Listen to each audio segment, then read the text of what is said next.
নমস্কার বন্ধুরা, দিদিভাইয়ের তরফ থেকে আবার আমি তোমাদেরকে দ্য বং ওয়াইফ চ্যানেলে স্বাগত জানাচ্ছি। সকালবেলা উঠি ছাদে চলে এলাম। আজকের ওয়েদারটা বেশ ভালো। আজকে একটু তাড়াতাড়ি উঠে পড়েছি, কারণ ছেলে আজ একটু শিলিগুড়ি যাবে, কলেজে একটা রেজিস্ট্রেশনের ব্যাপার আছে, সেই জন্য এত সকালে সাধারণত উঠি না, সেই জন্য একটু সকালবেলা ছাদে চলে এলাম, দেখি কীরকম লাগে। আর এই দেখো তোমার দিদিভাইয়ের গোলাপের কালেকশন। দিদিভাই করে, ক্রেডিট মাঝে মাঝে আমি নিয়ে ফেলি। কালারটা দেখো, একটা, এই যে আরও একটা আছে। আজকে ছাদে গিয়েই চোখে পড়লো, সাধারণত ছাদে আমি কমই যাই।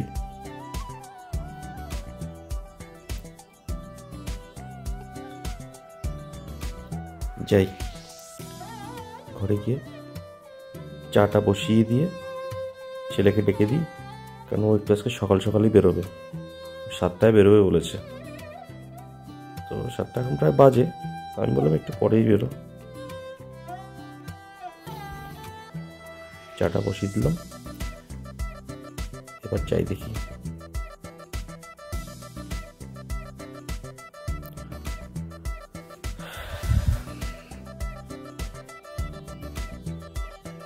দেখিয়ে দেখে তুলতে তো আবার অনেক সময় লাগে, এক ডাকে তো সহজে উঠতে চায় না।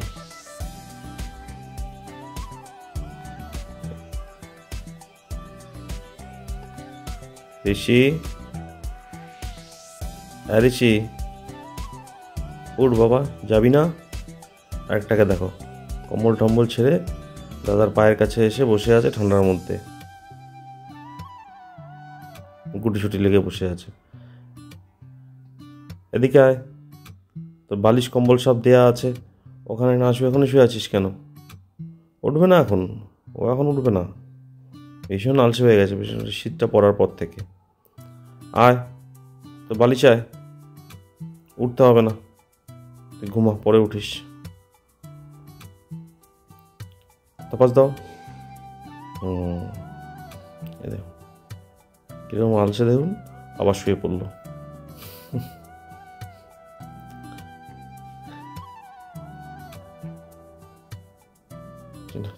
চায়ে জল ফুটে গেছে, চাও আমার রেডি হয়ে গেল। এবার ছেলে বেরোবে, ও চা খেয়েই বেরিয়ে যাবে, বলছে আমি এখন কিচ্ছু ব্রেকফাস্ট করবো না, যদি দরকার হয় আমি রাস্তায় করে নেব। ফিরে আসবে তো আবার, ওই জন্য বাইক নিয়েই যাচ্ছে। আর এই যে তোমার দিদি ভাইয়ের সকালে কাঠবাদাম আর আঞ্জির রেডি করে রাখা। পেছন দিকটায় এলাম একটু সানরাইজটা দেখবার জন্য। এত বেলায় উঠি যে সানরাইজ দেখার সৌভাগ্য হয় না, আজকে সুযোগ পেলাম। বাহ, সূর্যটা বেশ ভালো লাগছে। এই যে ঋষি রেডি হয়ে গেছে, মা উঠে পড়েছে, মাকে টাটা করছে, টাটা করে ও বেরিয়ে যাচ্ছে। সাবধানে যাবি, পৌঁছে ফোন করবি, টাটা। ছোটুকে দেখো, দাদাকে বিদায় দিচ্ছে। ঘুম থেকে উঠে দেখছি ছেলে বাবা সব উঠে গেছে। ওর বাবা তো দেখে স্নানও হয়ে গেছে, ঠাকুরঘরও ঢুকে পড়েছে। তো শান্তা তো এখনও আসেনি, আজকে শান্তাও দেরি করে আসছে। ওদের পাশে ওই কীর্তন চলছে, ও মনে হয় কীর্তনে যাবে। তো যাই হোক, আমি একটু ঘরটা ঝেড়ে দিই, কারণ বাসি ঘরটা না ছাড়লে তো হয় না। আমাদের তো আবার একটু নিয়ম আছে, যতদিন বেঁচে আছি একটু নিয়ম করি, যখন পারবো না করবো না। তো এই ফাঁকে আমি বিছানাটা উঠিয়ে ফেললাম। ওর বাবা ঠাকুর ঘরে পুজো দিচ্ছে। ছেলে তো শিলিগুড়ি চলেই গেছে বললো হয়তো ওর বাবা। তো আমি এদিকে বিছানাগুলো গুছিয়ে ফেলি, তারপর রান্নার মাসি চলে আসছে। মাসিকে বললাম প্রিন্সের খাবারটা বসিয়ে দাও, আমি বিছানাটা উঠিয়ে নিয়ে আসছি। মাসি সবজি কাটা শেষ, প্রিন্সের খাবারটা বসে গেছে। এই দেখো প্রিন্সি রাগ করছে, বুড়ি বাবারই কি রাগ। যাই হোক, আমার আজকে একখানে নিমন্ত্রণ ছিল, সেখানে যাব না, ওর বাবাই যাবে। আর এদিকে পাগলাকে নিয়েছি একটু বাগানে কাজ করার জন্য। তো এখানে অনেকগুলো গাছ, কদিন ধরে আমি কাজকর্ম ঠিকঠাক ভালো করতে পারছি না, শরীরটা একটু খারাপ, সত্যিই খারাপ আমার শরীরটা। দুপুরবেলা পাগলাকেও খেতে দিয়েছি, পাগলারও খাওয়া হয়ে গেছে, আমার এখনও খাওয়া হয়নি, খেতে যাব। তার আগে পাগলাকে বলছি, আমার না কতগুলো বেগুন গাছ মরে গেছে, শীতের বেগুন, তো ওগুলো উঠিয়ে দিতে বলছি। আর কতগুলো ছিমের বীজ ফেলেছিলাম, ওগুলো চারা বেরিয়েছে, বলছে ওগুলো লাগিয়ে দাও। আর কাছুয়া শালবাড়ি থেকে টোটোতে করে গোবর পাঠিয়ে দিয়েছে, গোবরটা পাগলা উঠিয়ে রাখলো। তো পাগলাকে কাজ বুঝিয়ে দিলাম, এই কাজগুলো কর। আর আমি এদিকে ব্ল্যাঙ্কেটগুলো ছাদের ওপর দিয়েছিলাম, ঋষির আর প্রিন্সের। ওর প্রত্যেক দিনই ওদের দুজনে ব্ল্যাঙ্কেটটা দিতে হয়, কারণ ওদের গন্ধ আছে, তো গায়ের একটা বিচ্ছিরি, তো ওই জন্যই রোদে দিই ব্ল্যাঙ্কেটগুলো, নাহলে আবার ওই চিৎকার করা শুরু করে দেবে, মা তুমি আমার ব্ল্যাঙ্কেটগুলো রোদে দাও না, প্রিন্সকে নিয়ে শুয়ে, এরকম বলতেই থাকে। তো যাই হোক, পাগলার কাজ করুক। আমার শরীরটা খারাপ বলতে, তোমাদের তো সেদিন বলেছিলাম যে হরমোন ডিসব্যালেন্সের কারণে যেন ব্লিডিংটা হচ্ছে, তো ব্লিডিংটা আমার কমেছে, মিথ্যা কথা আমি বলি না, ব্লিডিংটা আমার একটু কমেছে, যাক ভগবানের অশেষ কৃপা। তো ওটার একটা টেনশন তো ছিলই, তার সাথে না মানসিক অবস্থাটা খুব খুব খারাপ। আমি প্রত্যেকটা সময় প্রত্যেকটা মুহূর্তে কাঁদছি। তোমাদেরকে বলেছিলাম আমার লাইফের অনেকগুলো ঘটনা আছে, সেই ঘটনাগুলো বলবো তোমাদেরকে। তোমার দাদারও তো মানে শরীরটা তেমন ভালো নেই, দাদারও শরীরটা খুব খারাপ হয়েছে, ওরও অনেক কিছু প্রবলেম দেখা দিচ্ছে শরীরের মধ্যে, কিন্তু ও তো ডাক্তার দেখায় না, বললেই ডাক্তার দেখালেই এখন অনেকগুলো টেস্ট আর অনেক টাকা লাগবে। সত্যি কথা বলতে এখন ডাক্তার দেখানো মানে প্রচুর টাকা। আমি বলছি তুমি ডাক্তার দেখিয়ে নাও, খুঁড়ে খুঁড়ে খুঁড়ে খুঁড়ে হাঁটছে, ওর কোমরের এতটা প্রবলেম, কোমর থেকে সেই টলপেটগুলো ব্যথা করছে। বললাম ডাক্তার দেখিয়ে নাও, কিন্তু ডাক্তারও দেখাবে না। এর আগের বারও বলেছিলাম চেন্নাই যাচ্ছ, চলো দেখিয়ে নাও, আমি তো অসুস্থ, তুমি তো সুস্থ থাকো, কিন্তু লোকটা আমার কোনো কথা শোনে না। তো যখন হবে তখন তো বাধ্য দেখাতে, কি করব না দেখালে বলো। ও আমার জন্য কিছুতেই দেখাতে চায় না।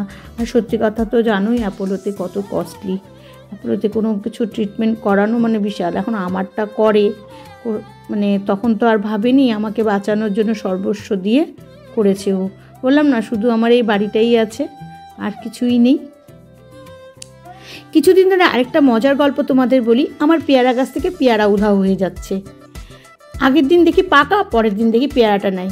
তারপরে সেদিনকে বুঝতেই পারছি না পেয়ারাগুলো কিসে খেয়ে ফেলছে, হয় ভাম নয় পাখি, পাখি খেলে তো অর্ধেকটা পেয়ারা পড়ে থাকবে, আমার মনে হয় পেয়ারা ভামে খেয়ে ফেলছে। এই দেখো কি সুন্দর ডাসা ডাসা পেয়ারা হয়েছে। তো একটা পেয়ারা কেটে তোমার দাদা আর আমি ছাদেই খাচ্ছি। আমাদের আর সময় হয়ে ওঠে না, আমার সময় হয় কিন্তু ওর সময় হয়ে ওঠে না। যেটা তোমাদের বলছিলাম, তোমার দাদার তো কোমরে ব্যথা, তার সাথে ঘাড়ের ব্যথা শুরু হয়েছে। তো দেখি কি করা যায়। এবার যদি যাচ্ছি 8 তারিখে, যদি দেখাতে পারি তো দেখাবো তোমার দাদাকে। তোমার দাদা সত্যি শরীরটা খুব খারাপ, ও আমার জন্য সব কিছু মানে ত্যাগ করে দিচ্ছে। এর আগেও মা এসে অনেকবার বুঝিয়ে গেছে দেখা দেখা দেখা, কারো কথা শোনে না, বলে দেখালেই অনেক পয়সা তো লাগবেই, ও খালি ওটাই বলতে থাকে। তো আমরা এই ফাঁকে, আমি তো স্কিন মানে ছুলে খাই, আমাকে তো ডাক্তার বারণ করেছে যে স্কিন সহ কোনো খাবার খেতে, যেমন আমি টমেটো খাই না, এগুলো ক্যান্সারের পেশেন্টদের মানা। আমি এর আগের দিন বলেছি ওই ব্লকে যে ক্যান্সারের পেশেন্টরা স্কিন পাতলা ফল খেতে পারবে না, মোটা স্কিনের ফলগুলো খেতে পারবে, যেগুলো ফেলে দিতে হয়। তো বাড়ির গাছের পেয়ারা তাই খেলাম, কোনো স্প্রে তো হয় না। যেটা বলেছিলাম যে আমার লাইফের অনেকগুলো ঘটনা, তোমরা তো সবাই জানো আমার বাবা মা কেউই নেই, একটাই দাদা আছে। আর দাদার সাথেও তেমন কোনো রিলেশন এখন অতটা ভালো নেই, দাদার সাথেও রিলেশনটা আমার খারাপ হয়ে গেছে। তো তার পেছনে অনেক কাহিনী আছে, যদি পারি একদিন তোমাদের অবশ্যই শোনাবো আমার কাহিনী। আমি সোশ্যাল মিডিয়ায় এগুলো কিছু বলতে চাই না, কারণ ভালো লাগে না। কিছু কিছু কথা বলবো ইউটিউবের পাতায় থেকে যাক, আমার তো সবাই দেখে, আত্মীয় স্বজনরা, তারাও বোঝুক যে আমি কতটা দোষী আর দোষী না। দেখো ছোটু কোথাও উঠে বসে আছে সিঁড়ির উপরে, এত দুষ্টু নদু, উপর থেকে দেখতে খুব ভালো লাগছে না, দেখেছো? এই দাম, দেখো তু করে আবার উঠবে। আমি এই ফাঁকে সন্ধ্যা দিতে চলে এলাম, সন্ধ্যা হয়ে গেছে, ছাদের থেকে এসেই আমি সন্ধ্যাটা দিয়ে নিচ্ছি। সব বলবো এক এক করে সব বলবো, দেখি কটা দিন যাক তারপরে। সন্ধ্যা দিয়ে দিলাম। এই যে আমার বাবা, মা, আমার শ্বশুরমশাইয়ের ছবি, এখানে দিয়ে দিলাম বাতি এবং ঠাকুর ঘরের বাতিও ধরিয়ে দিলাম। ঋষি কলেজ থেকে ফিরে এসেছে, ওর এসেই শরীরটা বড্ড খারাপ হয়ে গেছে, ও জ্বর চলে এসছে। আচ্ছা জ্বর হয়েছে না গ্যাসের থেকে এরকম করছে, ও পাশের ঘরে শুয়ে আছে। যাই, ছেলেকেও এখন আবার একটু সেবা শুশ্রূষা করতে হবে, কারণ মাম্মাম করে ও ডেকেই যাচ্ছে। তো বুঝতে পারছি না, বলে মা আমার কি গ্যাসই হলো না ঠান্ডা। তোতে 25 তারিখে ও বেরিয়েছিল ঘুরতে, তারপরে ওর ঠান্ডা লেগেছে হয়তো মনে হয়। তো বলছে আমার শরীরটা একটু ভালো লাগছে না, কারণ শিলিগুড়িতে গেল, গিয়ে আবার ফিরে আসলো।